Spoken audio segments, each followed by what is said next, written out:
Olá, queridos irmãos, graça e paz a todos. Queridos irmãos, que Deus abençoe no nome do Senhor e Salvador Jesus Cristo. A você que me ouve agora em algum lugar, eu quero começar esta mensagem hoje te fazendo uma pergunta ou uma indagação no seu coração. Será que o Senhor, Ele não está ferido por sua causa? Eu queria alguns minutos da sua atenção, seria de extrema importância que você ouvisse esta mensagem e você vai perceber que o Senhor está ferido por causa de muita gente que está na presença dEle, conhece a palavra, mas não tem a mínima noção do que é ser um cristão de verdade. Eu queria que você observasse bem esta mensagem até o fim, se possível. Eu tenho certeza que você que me ouve em todo o globo terrestre, Deus ele vai falar com você em algum lugar. O profeta Isaías 53:2 diz assim: porque foi subindo como renovo perante ele, e como raiz de uma terra seca, não tinha aparência nem formosura. Olhámo-lo, mas nenhuma beleza havia que nos agradasse.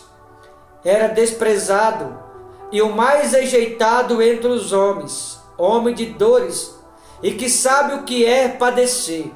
E como a de quem os homens esconde o rosto, era desprezado e dele não fizemos caso.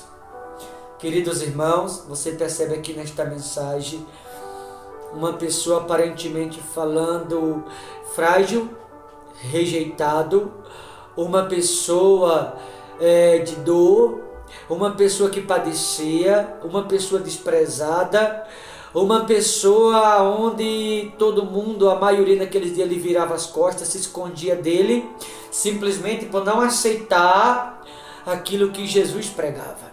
Muitas pessoas pensam, queridos irmãos, que Jesus andava rodeado de pessoas. Eu vou lhe dizer que não.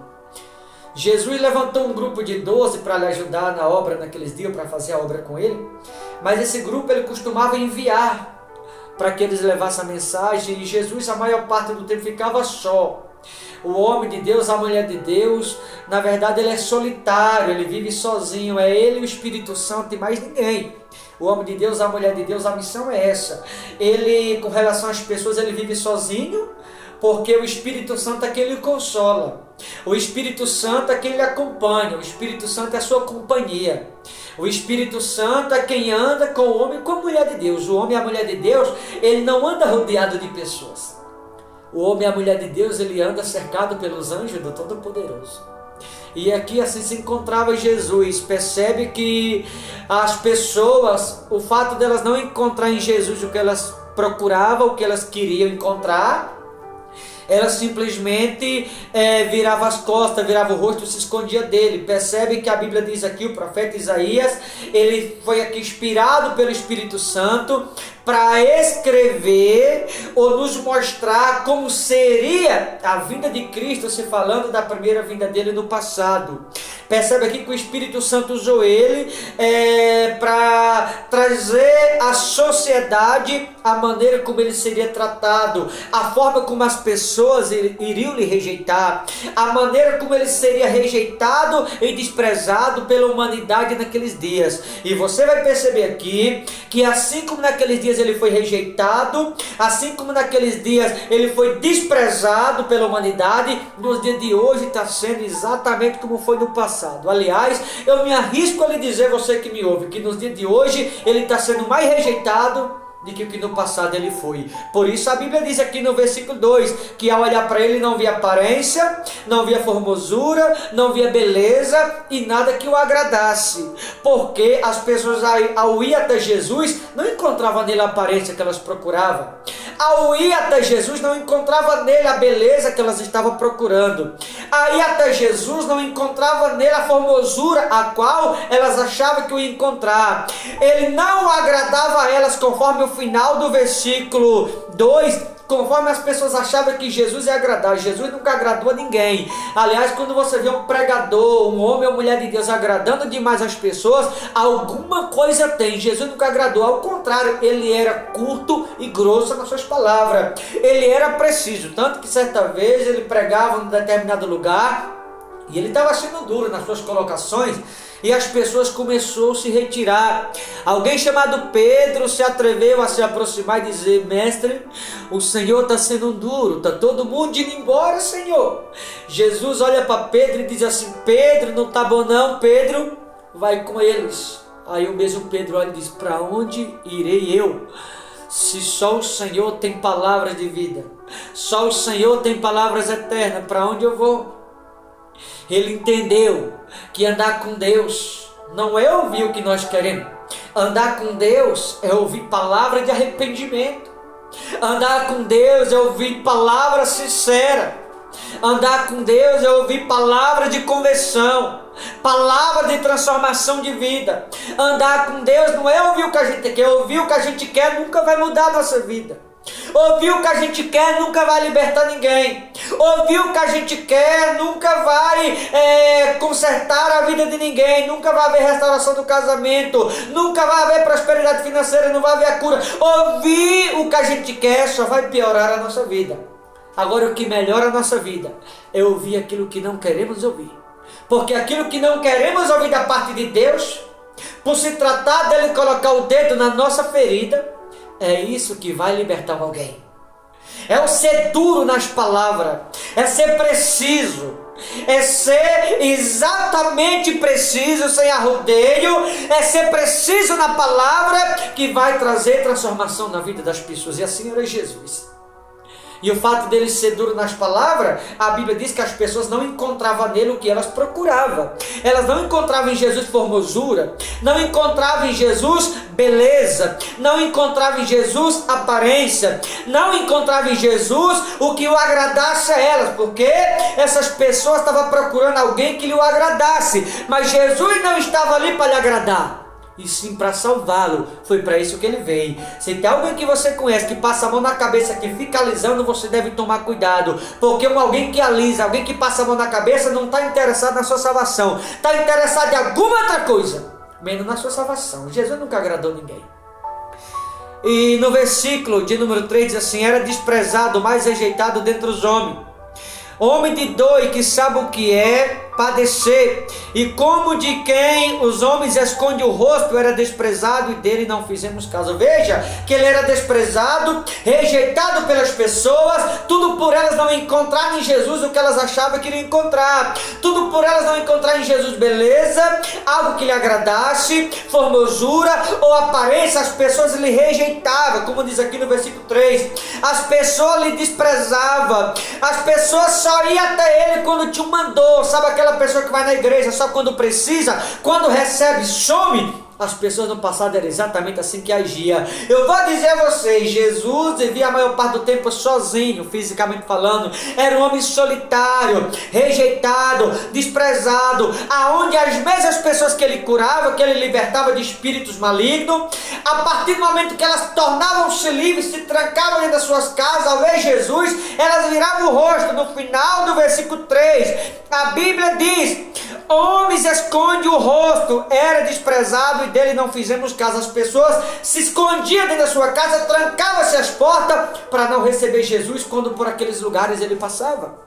As próprias pessoas que eram curadas por ele, porque quando olhava para Jesus pensava consigo: já vem o tal daquele Jesus, já vem ele com as palavras duras. Pensava elas que Jesus queria prejudicá-lo. Só que prejudicar é ouvir aquilo que nos agrada, isso é prejudicar. Mas aquilo que não nos agrada, mas que a gente se desagrada, é isso que vai transformar a nossa vida. Sabe o que é o problema da maioria?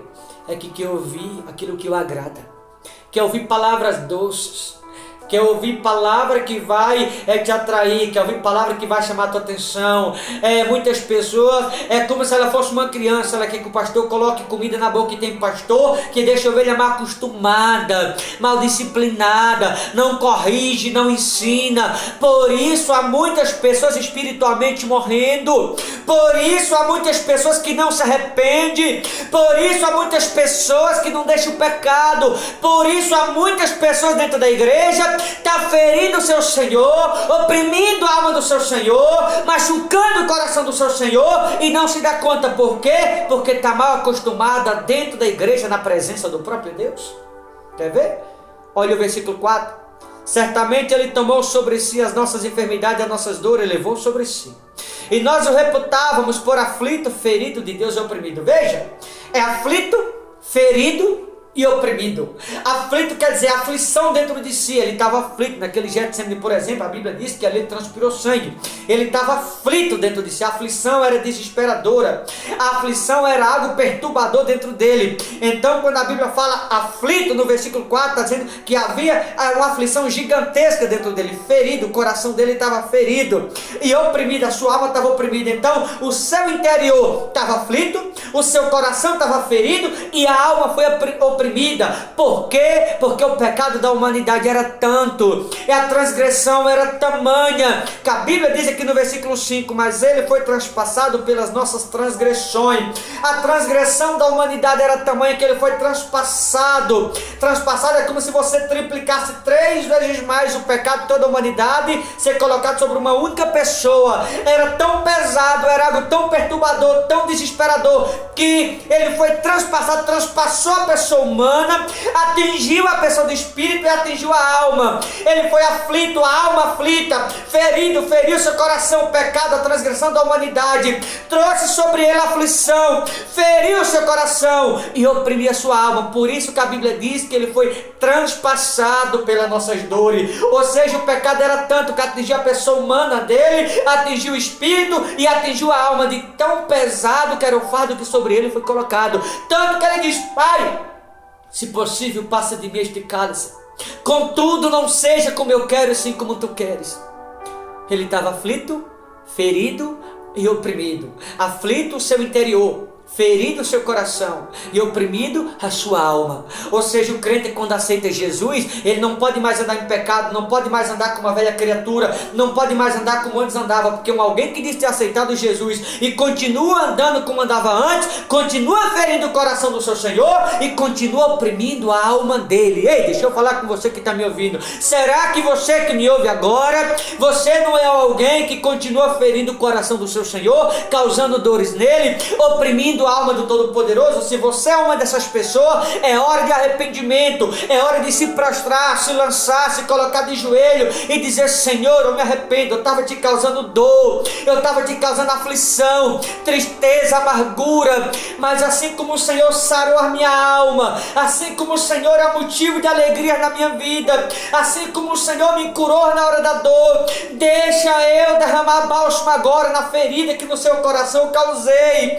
deixa eu aliviar a dor, a opressão que eu causei na sua alma. Você vai dizer: pastor, como? Se prostrando, se arrependendo, pedindo perdão, renovando a aliança com Deus e se comprometendo a partir de agora, não mais fazer as mesmas coisas que antes fazia. É tempo de conversão, é tempo de arrependimento, é tempo de renúncia, é tempo de renovo na alma, é tempo de fortalecer o espírito, é tempo de renovação da aliança. Assim como Maria na casa do fariseu, ela derramou bálsamo nos pés de Jesus, ela estava retribuindo o bem que ele tinha feito para com ela, ela está retribuindo. Você deve fazer de igual modo, se lançar, se prostrar, se arrepender, renovar a aliança e se comprometer, não mais fazer as mesmas coisas que antes fazia. É isso que precisa ser feito. Você observa que aqui é disso que a Bíblia está falando. É aflito, ferido e oprimido. Ele foi transpassado pelas nossas transgressões e moído pelas nossas iniquidades. O castigo que nos traz a paz estava sobre ele, e pelas suas pisaduras somos sarados. No versículo 8, para finalizar, diz assim: pois juízo o opressor foi arrebatado, e da sua linhagem quem dela cogitou? Porquanto foi cortado da terra dos viventes, por causa da transgressão do meu povo, foi ele ferido. A transgressão é o pecado. Por causa da transgressão ou por causa do pecado ele foi ferido. Ou seja, até hoje, quando alguém está andando na presença de Deus, tornou-se conhecedor da palavra, experimentou os poderes do mundo vindouro, tornou-se participante do Espírito Santo e continua pecando, andando errado na presença de Deus, você está ferindo o coração de Cristo e você está oprimindo a alma do Senhor. E eu vou lhe dizer, se você é alguém que continua ferindo o coração do Senhor, oprimindo a alma do Senhor, quem com ferro fere, com ferro será ferido. Eu te provo na Bíblia. Pedro puxa a espada certa vez e corta a orelha do soldado Malco. Jesus pega a orelha, cola no local e diz: Pedro, embainha tua espada, porque que com espada fere, Pedro com espada será ferido. Então, se você está ferindo o coração do Senhor, se você está oprimindo a alma do Senhor, você não se arrepender, um dia você pode ser ferido de igual modo. Então se arrependa, coloque bálsamo na ferida dele como ele colocou na sua, coloque bálsamo no coração dele como ele colocou no seu, derrame sobre ele amor como ele derramou sobre você, leve a ele paz como ele trouxe em sua vida. O mesmo que ele fez para com você, chega a hora de você fazer para com ele. De que maneira? Se prostrando, orando, se arrependendo, renovando a aliança e se comprometendo a ser diferente daqui para frente. É isso que deve ser feito. É disso que a Bíblia está falando. Ele foi transpassado por conta do medo do seu pecado, por conta da minha da sua transgressão. Ele foi aflito, a alma aflita. O interior, aliás, o interior aflito. Ele foi ferido, o coração foi ferido. Ele foi oprimido, a sua alma foi oprimida. Tudo pelos nossos pecados. Então agora é hora da gente ter consciência do que é isso e não mais causar dor no Senhor.